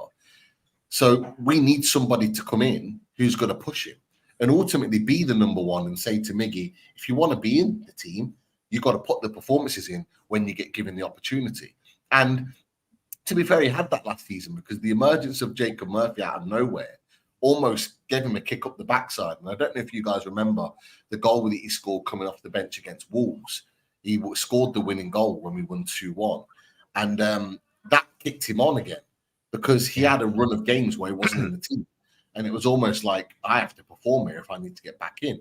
It's the same with Callum Wilson and Alexander Isak, although me and Daz both argue, and I agree that we probably need a third striker. But there's people like Nick Pope. Nick Pope knows he's by far better than Dubravka, Karius and Gillespie. But bringing in a goalkeeper that's going to push Nick Pope at 32 and go, you want to be number one, you got to make sure you're back to getting those clean sheets every week to stay in this team. They need to be pushed, and you could argue with the likes of Shaw, with the likes of Trippier now, with Livramento. You watch next season. Livramento will be pushing Kieran Trippier. Kieran Trippier will not start every game next season. Guaranteed. He's already stamped his marker down, Livramento. Livramento won't play left back every game for Newcastle United. He'll be playing a lot of games right back, and he'll be pushing Kieran Trippier. And this is part of the transition. And you look at so many different positions. And look, when we do squad games, Daz, when we hit time and we start looking ahead to the summer, we'll be looking at all these and having no mercy. There'll be no mercy, Pete. We will sweep the leg on an awful lot of players because it has to be done now at this stage. And Eddie Howe and I know financial fair play has restricted them in a lot of players, but we need a bit of a clear out, and not even outside the ones that you know that's coming. We need a bit of a swap up. So that's squad game coming at you in the new year sometime. Yeah, definitely. Jordan 2 for life. We agree. Shoulder injury could go again. We can't take the risk. And Yano's put about Miggy isn't a priority to replace. It's not about replacing him. It's about getting a player that's better than him, that he stays in the squad. He may well leave in the summer, go to Saudi. He might be one of the casualties. But if he isn't, we need to sign someone better. And he then becomes the squad player. And I think everyone would be happy with that. But we need to be upgrading in a lot of different positions. Centre back, is one, number 6, right wing, maybe another striker. There's so many different positions that we need to be looking at. And over January and the summer, we will make those transitions, no doubt about it. But look, we've kind of gone off on a tangent there. I had a little bit of a Newcastle discussion. I apologise, Emilio, for that. Interesting. But, from your perspective, here is the Fulham squad. And in your opinion, what do you think the team will be if it is going to change in any way, shape, or form? May well not after your 5-0 hammering of the Hammers, as someone put in the chat earlier. Who are you going for? Yeah, good. It's a good point. If we didn't have I'm staying in the back of my mind and I'm trying to debate whether Silva will prioritise the League Cup next week or the League. I actually think, as much as I want the Cup game to be a priority, I think he'll prioritise the League game. To be honest with you, I think he will want to continue that momentum and probably see an opportunity to get something out of the game. So I think he's probably going to play his strongest team. I would like to, I would say the weaker team. I would have liked a couple of subtle changes and rest some of the players for Tuesday night against Everton. But you're in the same boat yourself. But you got Chelsea. Is it Tuesday or Wednesday as well? I think it's next week we're playing them. Tuesday. We've both got a common theme here. So in my view, I think he will probably play not too dissimilar team from the game against West Ham on Sunday. So Leno will start for sure. I don't see that definitely starting. I see probably Kenny Tete coming in instead of Castagna, because Tete's recently come back from injury. How has Castagna got on for you this season? Is it a loan or was it a permanent move? Who? Castagna, Castagna, yeah. Permanent signing from Leicester. So different type of player to Kenny Tete. Weirdly, I was saying actually we've missed Kenny Tete, when we went through a bit of a struggle winning games and scoring goals, but him and Castagna fighting for that place is good competition for the club and for themselves. So I actually think he'll probably start on Saturday, and then Castagna probably start the game on Sunday against Everton next week. Central defence, I think Bassi and Tosin Adarabioyo will probably start again, as they did over the last 2 games, keeping clean sheets. Adarabioyo, no update on the contract, or is it running out in the summer? Still running out in the summer. I'm hopeful he will extend. So far he's got a couple of clean sheets, got a goal on Sunday. The manager signing, I think, is key for him to slightly change his mindset. Clearly, he wanted to leave the club. I think it was Monaco knocking on the door in the summer. But he then got injured. The transfer fell through. But he's still young. He's still got potential. I'm not sure he's ever going to hit top ranking Premier League defender, but he's a good central defender to have. And Bassi starting to get some form as well, having signed in from Ajax. And them two seem to be a more natural fit. Tim Reams had a great season last year, but not the same player this year. He's 35, great leader on the pitch, but he will play less games for the rest of the season unless there's injuries. On the left-hand side, I can't see anyone else but Anthony Robinson. I think Robinson will start. It's Ballatore may get a game against Everton on next week in the Cup. I think Robinson will start on Saturday. Okay. Midfield, Palhinha will be there. I'm interested to see who does he play there. Will he put Harrison Reed? I don't think he'll play Tom Cairney. I think Tom Cairney will probably be protected against Everton. So I'd probably see Harrison Reed coming in there, potentially Sasa Lukic, but I'll probably say Harrison Reed will probably start on Saturday. And I was surprised that Tom Cairney played against did he play against West Ham? He did, yeah, and against Forest. So again, he's looking the part to play, but he's 32. Let's not forget that. And I don't play all these games week in, week out. He needs to pick the games, Marcus said, that Tom Cairney can influence. I think Everton away will probably be a better option for him, and we'll give him an extra 3 days of rest. So Harrison Reed coming in, there will probably be a natural replacement there. I would see Andres Pereira sitting behind Raul Jimenez. Again, Pereira's starting to get a bit of form the last few games. And last season, when Mitrovic was clicking with goals, a lot of assists from Andres Pereira from set pieces, from corners and so forth. So if we can get Pereira back on song, getting good distribution, making those free kicks and corners count, then I think he'd be an important player for the rest of the season. I think Iwobi will have to start again. I've really been impressed with this fella, and I think he's growing. He lets the club ticks when he's playing. If that makes sense. I see him. There's a bit of energy with with the rest of the squad. He's always looking to come forward. Keeping the ball, trying to sometimes do the ridiculous, the unpredictable. But I like that. I like a player who's not predictable, can do something spectacular and unspectacular within a minute. But he's a good player. He's young. He's got qualities. He's got goals in the bag. So he will be a threat. So I'd like him to start on Saturday. I think Williams is potentially injured. I'm not sure. I haven't seen the latest report. So if so, I'll probably say Harrison Wilson will probably start on Saturday. Wilson probably on the right, and we will be on the left, probably. I think I'd probably sort of play that sort of, but he can alternate. It won't be so I'll put Harry Wilson. I think the other way around, Pete. Sorry, Harry Wilson on the right, and it won't be on the left. So Willian not playing at all? Potentially, if he picked up a knock against West Ham, so even if he's fully fit, I'll probably say rest him and probably play him against Everton, and then Jimenez will start Ashura again on Saturday. So I think that's a good balanced lineup, good experience there. We can start to alternate players, and like I said, we can alternate between Wilson, Willian.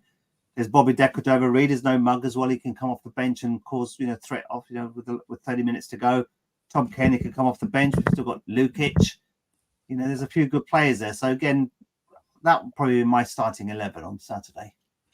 Okay, and Dad, to counteract that, I'll come to you with regards to who you think is going to start for Newcastle. We know that there are one or two issues with some players. We know that Kieran Trippier is suspended. Mm. So we know that he's not going to be involved at all with regards to playing. We know that Anthony Gordon has got a hamstring issue. They're looking at that situation. He apparently got it against Tottenham, but he was able to play against AC Milan. He just can't hit top speed with it. So whether they're going to go with him again is unclear. There's a few question marks around one or two other players. There's rumours that Barnes today, the rumours that he's now fully fit and could be potentially in with a shout with the squad. And there's a continued question mark on Sven Botman. Nobody really knows. Some people are saying Fulham, some people are saying Chelsea, some people are saying Luton. We just don't know. But there's some questions there for you to answer. Yeah, there is. So talk to us, Daz. What are you going for, mate? Okay. Well, forget about the goalkeeper position for a second. If I could, I'd take Leno and then put him in our goal. But that isn't an option. So I'll give out about the goalkeepers in a minute. But I see week in, week out, I see Chris mess this up. So now it's time to fix it. And look, I'll pick a team that I'm going to pick. Maybe not Eddie wouldn't pick, but this is the team based on what we've got. Okay, across the back, fourth to back, it's going to be Dan Burn on the left. Okay. Straight in. Yeah, Dan Burn, yeah. Because Tino is going to go to the right where Trips can't play. Obviously, he's suspended and he needs a rest anyway. So it's in some ways it's a bit of a blessing, and I think he'll be back after that for sure. Then it's going to be Sharp beside Burn and Lascelles beside Tino. And it's a new mix because Char's usually on the right when the last time Byrne was playing, really, and Lascelles hasn't really played as much with Tino on the right, even though they have switched every now and again. But so that's my back line. In midfield, I'm shaking it up as well here because I'm going to go for Lewis Miley in let's say the number 6 position, right? Right.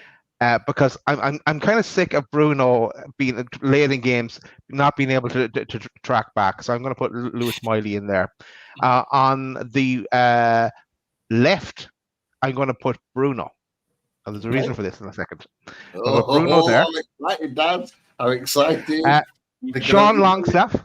Sean Longstaff goes in the midfield as well. Yeah. So there's no way in hell I'm leaving out J7. Joe Linton has been immense in the last against AC Milan, and he got the goal for us against Spurs. So Joe Linton is going out on the left. That's where I'm going to put him, and I'm backing him to even score in this game, Joe Linton, because he's the only one that seems to be on form. I'm going to stick, even though Gordon is a slight injury out, I'm going to stick Gordon on the right because Miggy, I'm sick of it. And every time I do Miggy a disservice, he comes back and proves me wrong. So back to you, Miggy, to prove me wrong again. But I'm dropping Miggy and I'm putting Miggy on the bench. Now, these are the positions I have question marks over. But Wilson has played 90 plus minutes against Milan. So even though Isak has not impressed me over the last couple of games, but I'm going to go with Isak up front. Again, I think Joe Linton can. Yeah, I don't know.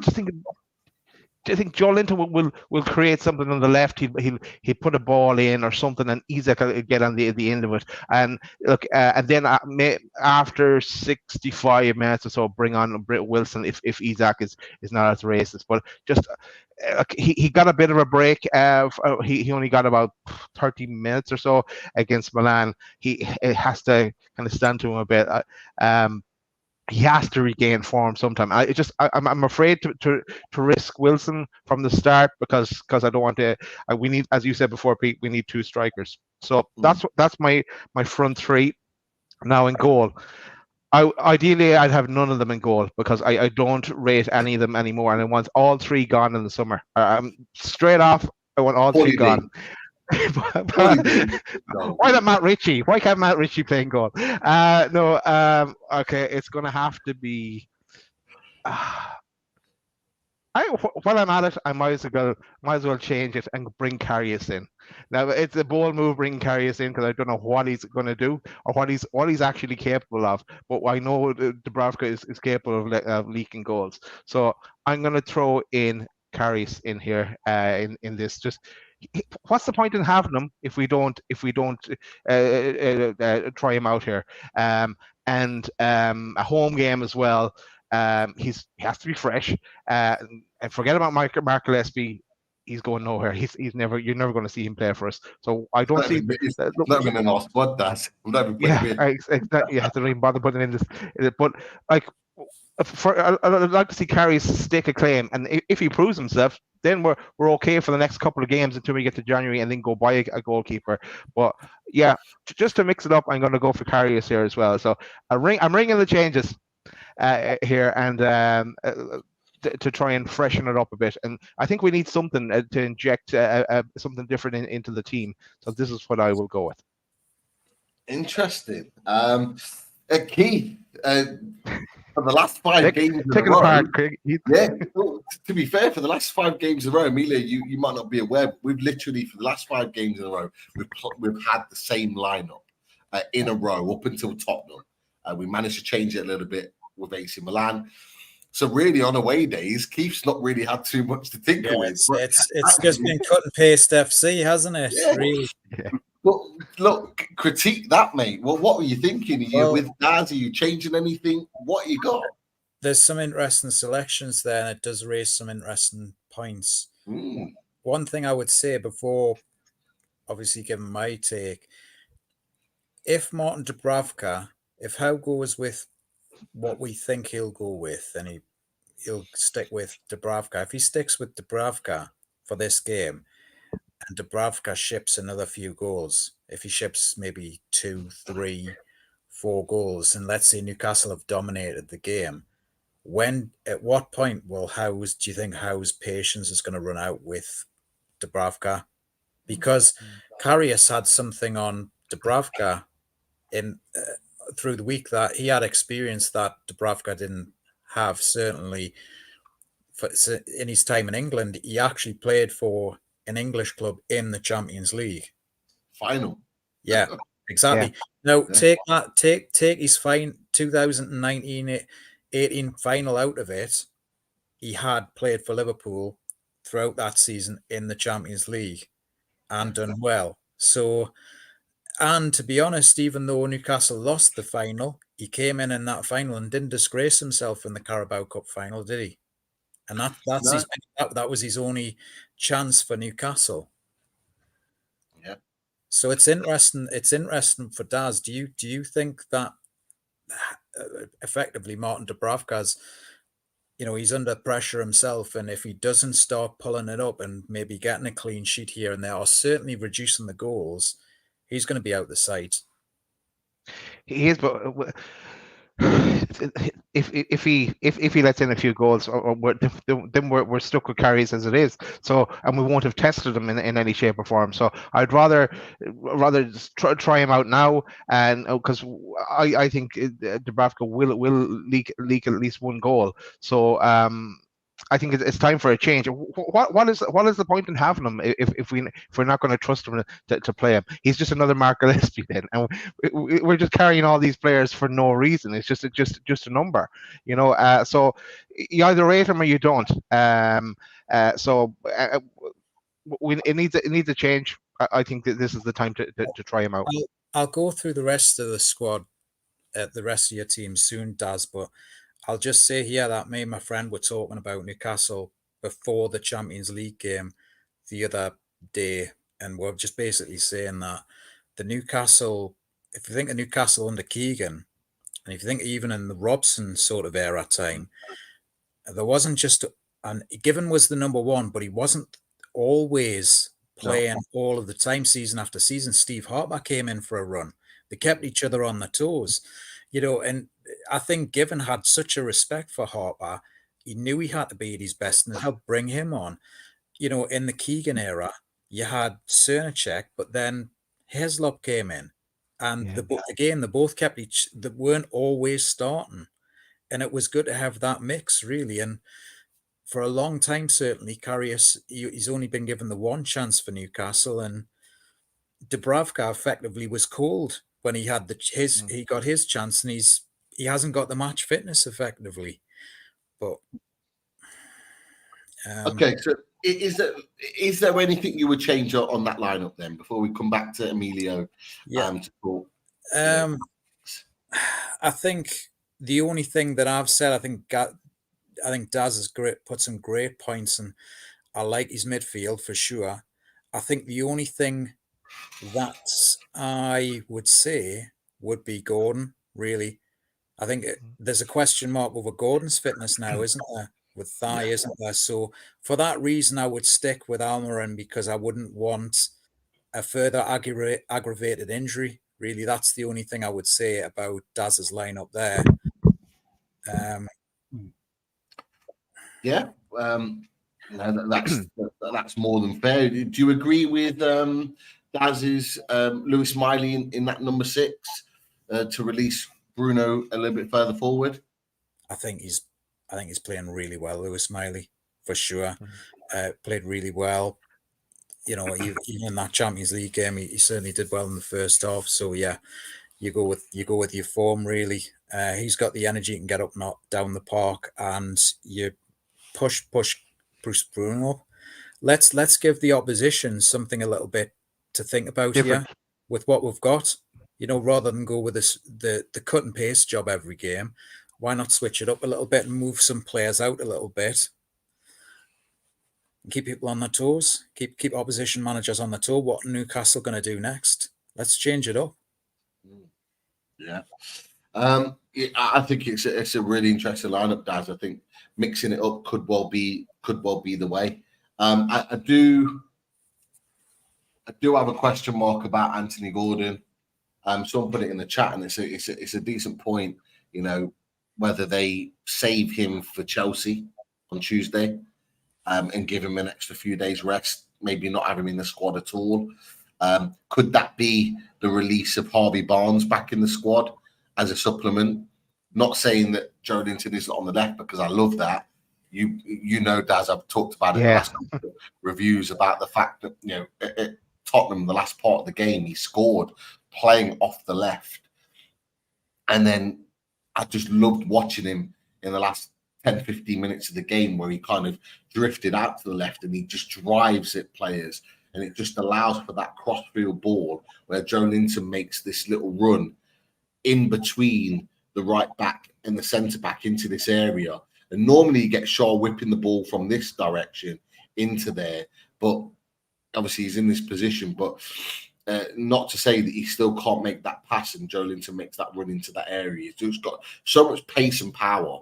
And actually, when Isak plays, it does release Isak to make these little runs in the pockets and to create the space. But I actually probably think Wilson will start, in my opinion, just because of the hustle and bustle of the centre backs. He'll want to do what he did to Tomori and Theo Hernandez, where he really disrupted them, particularly in the first half, and opened up space for Gordon, who was playing here, to exploit, and Miguel Almiron to exploit in these areas here.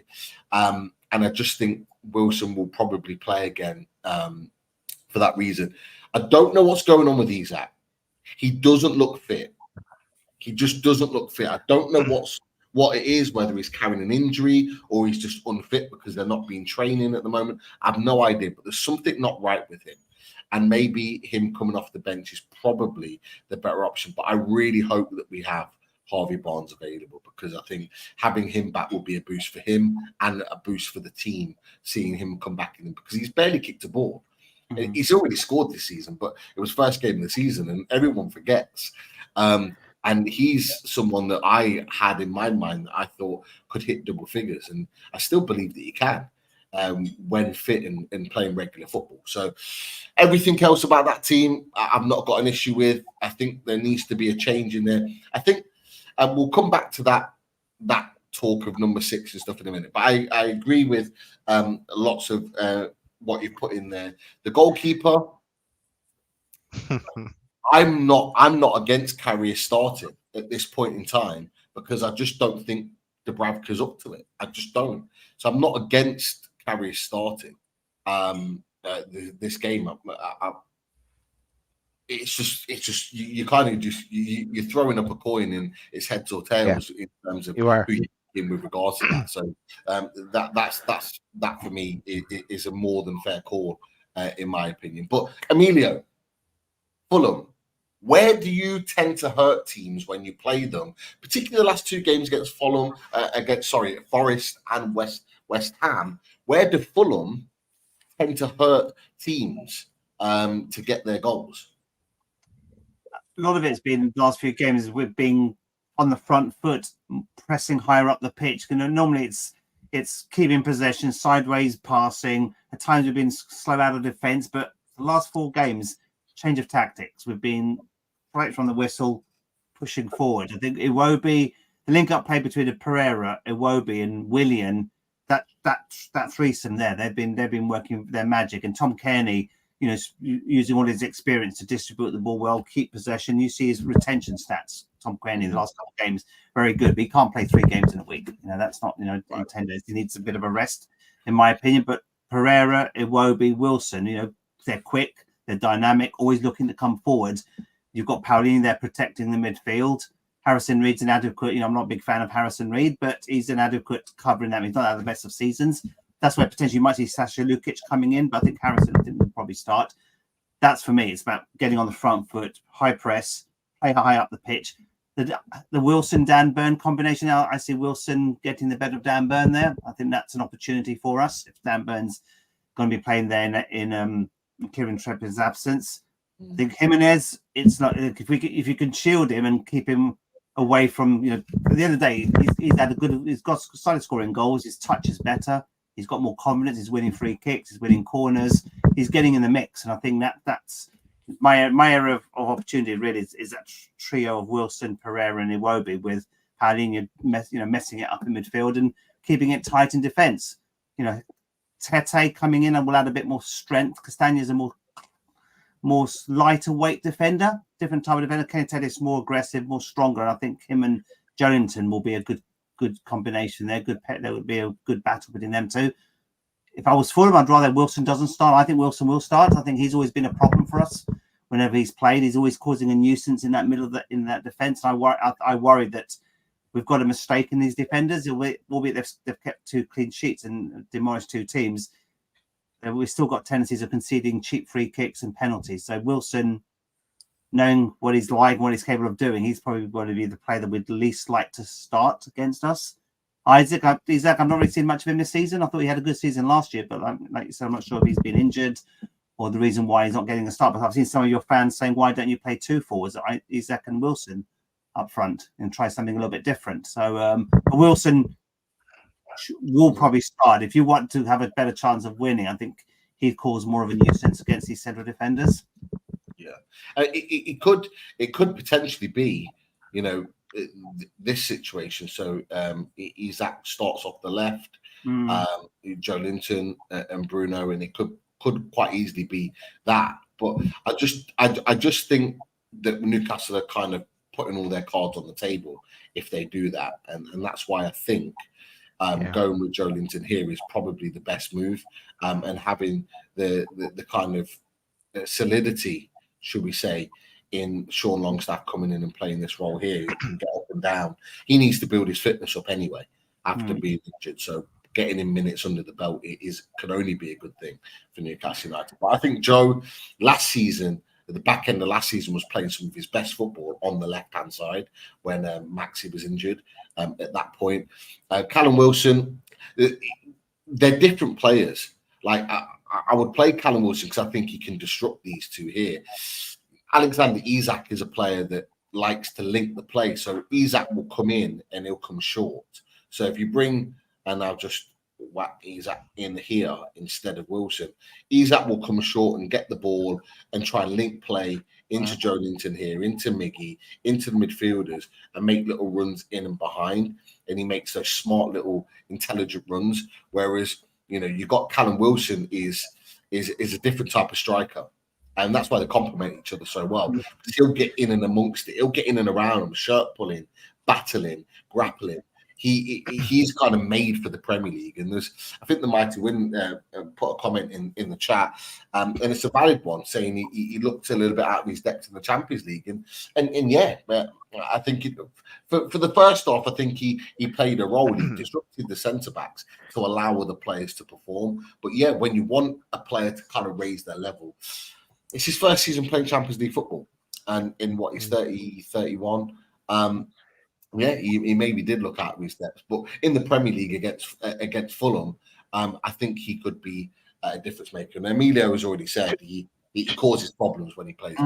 Last season he caused problems especially at Craven Cottage, and he scored an early goal. I think he's got a tendency of scoring against us and causing a bit of a nuisance. I think our defenders have got a tendency of making mistakes and giving a chance away here and then, giving those cheap free kicks on the edge of the box. So that's my worry. If we can if he's not playing to his best potential, Wilson, then it's good for Fulham. Then again, he may not be the threat he was last year. But if I was Marcus Silva, I'd be worried if he starts. He's probably the one I wouldn't want to play against, because I know what he's like, and he can play to Fulham's weaknesses in that central defence and get into those areas where he can get like a set piece or possibly a penalty as well.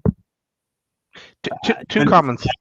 I worry about them too as well. Traditionally, they've played well against us, and on their day they're unplayable, to be honest. So again, depending on what they can find a bit of form, then it'd be good for Newcastle. But hopefully but they're the two.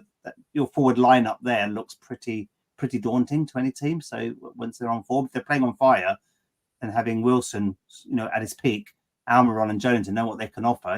The last 2 or 3 seasons, that's a very attacking quality you got there, but it's all about confidence, isn't it, at the end of the day? Yeah. Three comments now. One, when Wilson is up front and Isak is on the left wing, that's our plan B. That's the only plan B we have when things aren't going right. That's our plan B move. 2 is Callum Wilson. He'd be my pick as well if he didn't play the full game against Milan. And 2 games in 4 days for Callum Wilson after just coming back from injury. It's asking for trouble if you ask me, but it needs must maybe as well. And the third point I was going to make, now that I took Miggy out of the squad, watch him. He's going to score. Every time I say anything negative about Miggy, he comes back and he scores. That's why I'm saying it as well. I'm doing the Keith there. What I would say is Miguel Almiron is a closet loaded mag fan, away day fan, and he's going to be steaming at his keyboard right now as we're watching this episode, and Daz is going against him. But no, I just think not necessarily going against him is give him a kick up the backside to get his performances going. I hear it. I do. I hear it. And look, let's be honest. If Anthony Gordon is fit and can play, we want him starting. We don't care whether it's the right or the left. We want him in the team. It's as simple as that. I get it. Not sure what the comments are about throwing Miggy on the bus. We certainly didn't last night, and we haven't tonight either. No. We haven't done that, so I'm not sure what that conversation. We did say he should have used his right foot. That's about it. I think everyone said that, but maybe it's another channel. I'm not quite sure. Maybe I've missed some comments along the way. Janos just put, don't believe Isak is 100% fit. And Wilson is not willing to play less. To be fair, I don't think either of them are 100% fit. I think this is part of the problem. We're trying to literally manage them to build up fitness. So you could go either way, to be fair. I'm not going to complain who starts up front because they're both good players on their day and quality players on their day and can put the ball in the net. Both of them are sitting on 7 goals this season, Premier League. So they're not too shabby at all. Battle it out now again. As well. With Jimenez, when he will, he's not going to be scoring goals for fun. Albeit he's had a good vein of form recently, but it's those players around him, the Wilsons, Pereiras, the Wobys, they're getting the goals, and you need the likes of Joelinton, Almiron, Guimaraes really start stepping up and start chipping in with goals, so you reduce the dependency on your Isaks and Wilsons, for example. So again, if you could get goals all across the pitch. Takes pressure off your forward lineup where, like you said, you've got a few injury problems at the moment. Same with us. You know, we haven't got a Mitrovic equivalent, even though Jimenez has done well recently, but we're relying on Wilson, you know, Pereira, Iwobi, Willian. They're the ones who are going to keep scoring the goal, keep chipping away, scoring, and keeping some clean sheets. And that's probably, you're very much in a similar predicament. You've got enough quality coming forward. How many goals have Joelinton and Amaran scored this season? Keith? Joe Linton scored 3. Joe Linton scored 3 this season. I know Almiron's way down. I think Almiron might have just over 4 or something, because he's last year he was on a great run, certainly in October. I think he was on double figures by this point. Yeah. Right? I think you need those players who are more than capable of scoring the back of the net, and it's like they're not hitting the mark, then you're putting pressure on your forward two. Then you've got injuries and knocks are not playing their full potential, and that's why it puts pressure on your overall team. He's got 4 and 15 in all competitions, and he's got 2 and 10 in the Premier League, which is way down on where he was last year, certainly in the league. That's for sure. Emilio, I just a quick question for you, and just noticed there. Willian, you don't have him in your team. Is he injured, or you have him on the bench? He picked up a slight knock against West Ham. I don't know if he's going to be 100% fit, and if he did, I'd rather not. Bit like yourselves, don't risk him. We've got the game against Everton on Tuesday night. I think that let's use him there and rest him for against Newcastle. But Wilson's been playing very well recently. He's had a good couple of international games last month. He's starting to show his worth at Welsh level, international level. At the club, he's been in and out of the squad in recent times, but he seems to be coming off the bench and having that impact and contributing with his pace. We won a free kick against Wolves to get us a late penalty. His contribution he scored against Liverpool. He scored the other day against West Ham. So I think Wilson's a good player to have in the squad. He's starting to get back into some sort of form, and I think we've got some good depth there. But players are returning back from injury, a bit like yourself. So I think that's the key thing. We've got options, which we never had, say, a couple of months ago. We were limited with who we had available to play.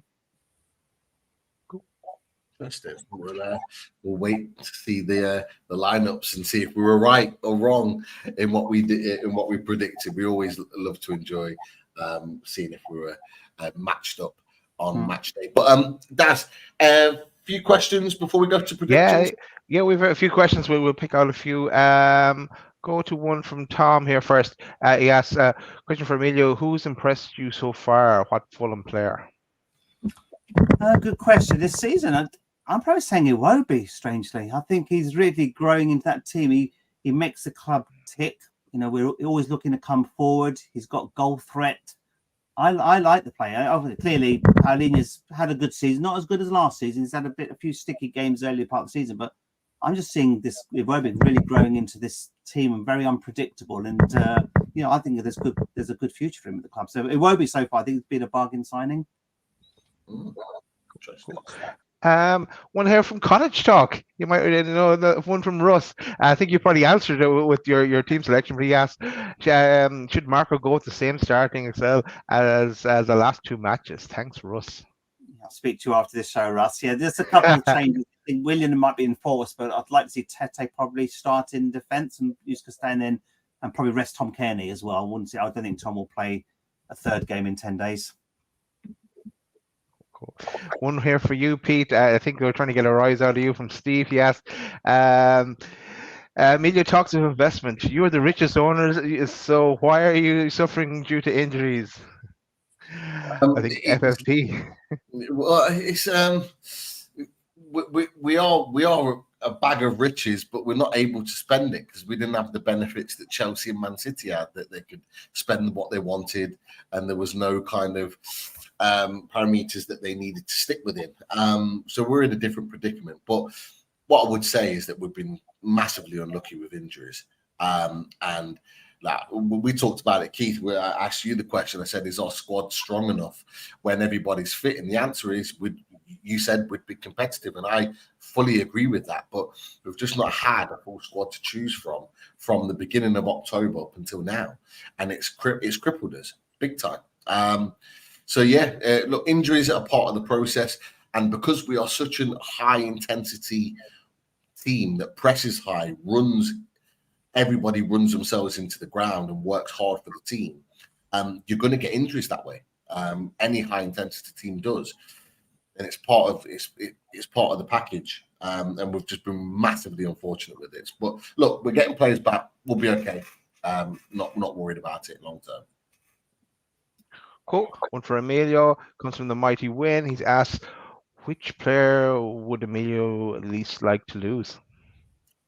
I think predictably probably will be Palhinha. I think when he's not playing, when we're clearly not the same team out there, but not far behind Ben Leno. I gave Ben Leno my player of the season last year just because of the amount of points he saved, his strength in goals. He's probably a goalkeeper you'd like to have yourselves, like you're saying, Daz. So, them two for me, but Palhinha, we're not the same when he's not around. Yeah, we're linked to him around the time of Pope, Leno, but I think we definitely need to be looking at goalies again. One from Foxy. Yes, question for Emilio. Do Fulham currently have a player that's the scapegoat for fans whenever losing a game or even in past years? Interesting question. Good question. I think the last under Marco Silva, we haven't really had that, to be honest. We've had such a togetherness amongst the players and amongst the team that there isn't really any scapegoat. I think this season, Tim Ream has probably got a lot of criticism from fans. He had a great season last year. I voted him the third best player of the season last year. He's made a few mistakes this year, but he's been highly criticised. If anyone's been made a scapegoat for the earlier part of the season, it's probably Tim Ream. He's got a bit of unfair criticism. And Anthony Robinson, I don't know why he seems to divide opinion as well. I think in some games he's got great pace. His final ball needs to be better, but he's has a couple of assists recently. So again, he gets a little bit of unfair criticism, and there might be this whole fact, and Russ is listening. I'm sure the fact that they're both American, does that have a part to play with it? Maybe I'm just being a neutral here in some of the perspective, but they do tend to get a lot of criticism when things don't go well, but don't get the call outs when things go. When the team's playing well, they don't get the plaudits. When it's the other way around, it's always them that get criticised for mistakes and defensive frailties. So yeah, if there is a scapegoat, I'll probably say this season it's them too, to be honest. They're not really, some of the fans always like to blame people when we're winning 5-0. There's still some complaints out there, to be honest. But, fans are never happy. Last two questions. So, Geordie June for Life asks, Emilio, have you sold those expensive seats in the new stand on a regular basis? Thanks in advance. I suppose there's a lot of talk about expensive seats on surveys in Newcastle. So, yeah, just I suppose he's trying to get to the opposition view. Yeah, ridiculous. Some of those prices are ridiculous. There was a demonstration, or was it 18th minute against Man United last month? That was basically 18% increase in seat prices for this season. But it's they haven't sold all those seats. There's still some health and safety issues. There's a stand I don't think will be fully open next year anyway. But there's a cup game against Rotherham. I think we've got at the beginning of January. I might see if I might swap my normal seat and just go and see what it's all about. Because people are saying it's great views, but I'm not sure it's worth paying some of those 3-figure numbers for those seats. It's a bit ridiculous. 180, 200 quid a ticket for some of these Premier League matches, which is astronomical, really. Last question comes from Foxy. What's the future of Muniz and Victis? Don't seem quite good enough for him. Yeah, he's been linked with a move in January. I think, look, he's not good enough. It never has been. The fact that when Jimenez wasn't scoring the earlier part of the season, everyone was applauding, and when Vinicius came on as a substitute, which is ridiculous because he was everyone's scapegoat last season, wasn't really good enough, to be honest. But if he goes in January, I think it's the right thing for the club and for himself. Muniz played well against Man United a month or so ago, but he's still very raw, still young, he's still got plenty of talent, but he needs games. He's coming back from an injury, so it's again not good enough for Premier League. If you want a regular striker to score goals, he's not the player to do it. He may have 2 to 3 years still to get experience and get loaned out, but I think we need to be investing in January, or certainly in the next summer, for more depth in the attacking lineup, because we haven't really got enough cover there. Cool. Cheers, Emilio, and just a shout out to Carl Seggy as well, who's back with us as well in the chat. Great to see you back, Carl. Pete, I think it's time for predictions, is it? Yes, predictions time, and I'll start it off. I think Newcastle are going to bounce back. I pray that we bounce back, because we really do need to stomp our authority back on the Premier League. I'm going to go for a 3-1 win. I think Newcastle will win. St James's Park.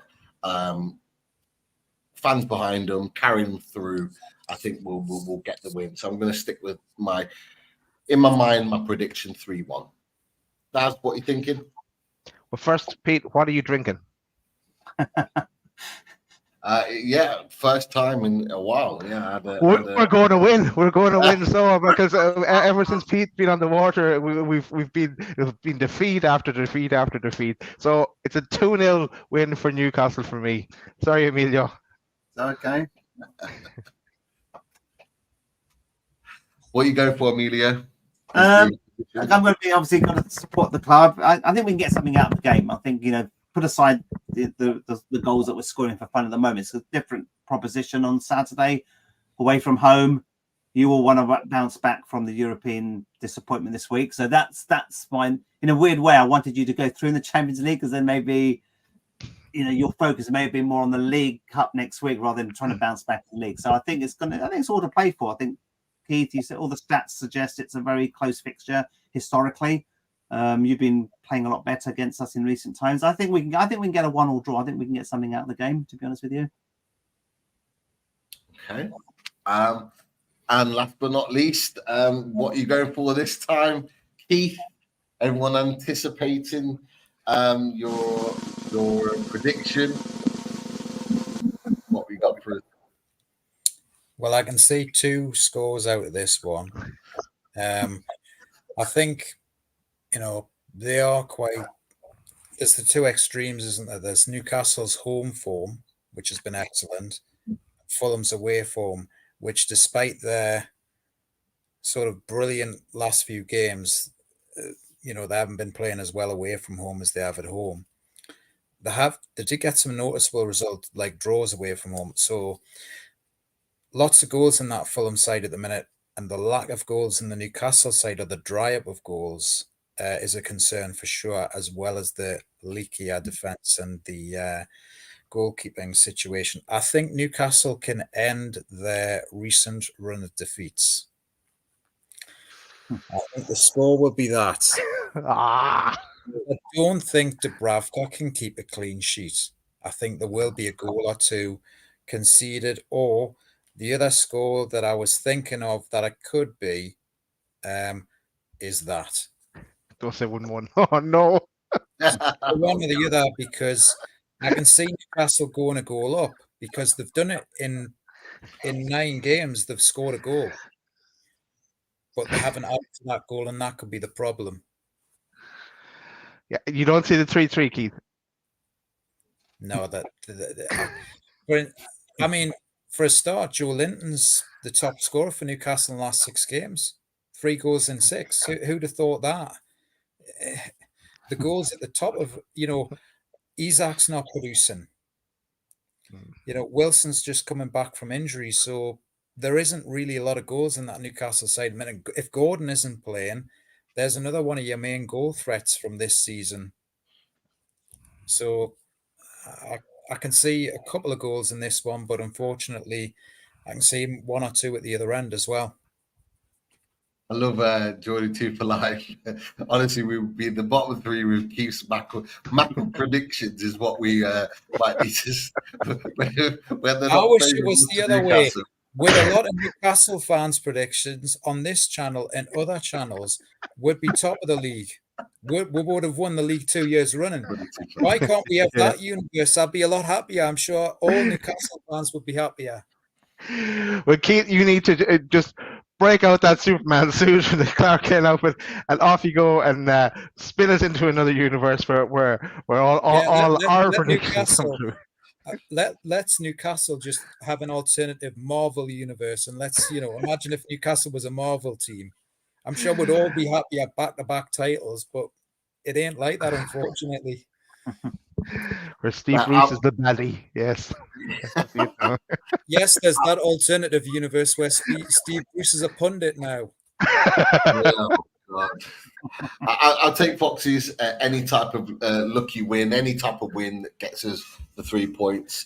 Get back to winning ways is more important and gives us a bit of confidence for the cup game. Hopefully the crowd gets behind. The crowd will always get behind the team. The Foxy, the score. But yeah, I'm with you. I'll take any type of win possible. Geordie 2 for life, great stuff. Love it. Yeah, Tom keep it up, Dixon, man. you're not joining Geordie 2 for life. I was born and I've lived 10 miles away from that down the road. I'm closer to St. James's Park and I always will be. I've always had it in my sights wherever I've lived, so I ain't a Markham. Well, we'll find out soon. As Tom Dixon's just said. You don't have to worry. Are You don't really have to a worry backup? about away days for Sunderland, Newcastle, because there's Well, only one team for that. Well, we will see, because the away days for the Sunderland game is already it's already in the book. It's already locked in. So yeah, we will be having a Sunderland channel coming on. And you'll be able to tell us up front and personal what you think the score will be. So we'll know. Not in my street, Geordie Foon for life. I'll just say about that comment there. I love it. But look, the predictions are in, guys. They're in, and let's see who is correct on this one. But look, massive thanks to everyone in the chat. Thank you for your comments and questions. If you haven't clicked the like already, make sure you do on your way out. Thank you for your support. Some really good conversations, as always, in the chat with lots of you guys in the comments, and we all appreciate it. Emilio from Cottage Talk, massive thank you. Pleasure as always to have you on. Super knowledge on Fulham and all things football. Thank you for taking the time. Thank you very much for having me on. Good to be back on, guys. Thank you very much. Pleasure. And Keith. And thanks, Keith, and for putting up the abuse as always. Yeah, the Shelican. For being real, for making a real worried, concerned prediction. You get a Shelican for it. I'll tell you another thing that we need to say what you always say to the away opposition fans, and maybe that'll bring some good luck back to us as well. Good luck for the rest of the season after this game. Likewise. Yes, definitely. But look, pleasure as always. Dad, I like that lineup. Let's see if it comes to fruition. That's for sure. And great stuff. Thanks for joining as well. Tonight we'll be back. Shows aplenty in the next few days in the week to come. We'll have the Fulham reaction. I believe on Saturday. All right, I think it's Saturday. Yes, sorry. I have the poster here. Actually, you're right, Pete. We are back on Sunday evening at 8 for the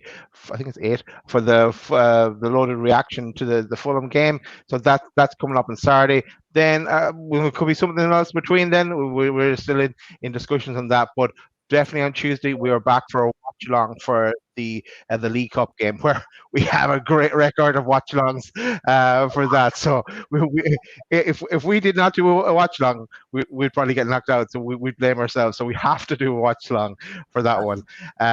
Champions League, not so much. Hasn't worked out for us. But yes, we're definitely back for the League Cup. Love it. Right, that's the wrap, guys. Make sure you hit the likes and subscribes on the way out.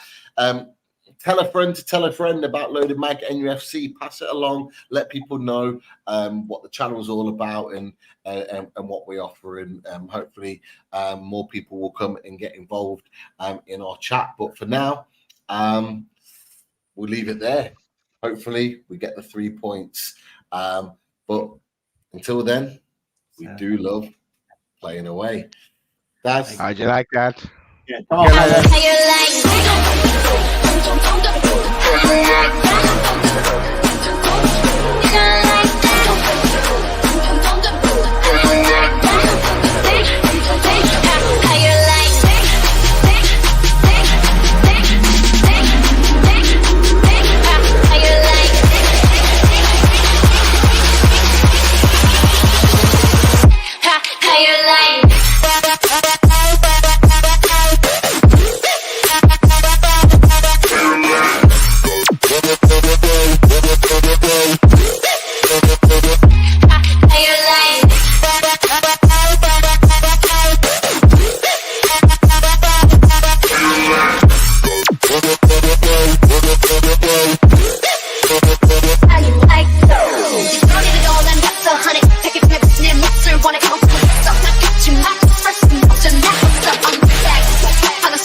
All the best.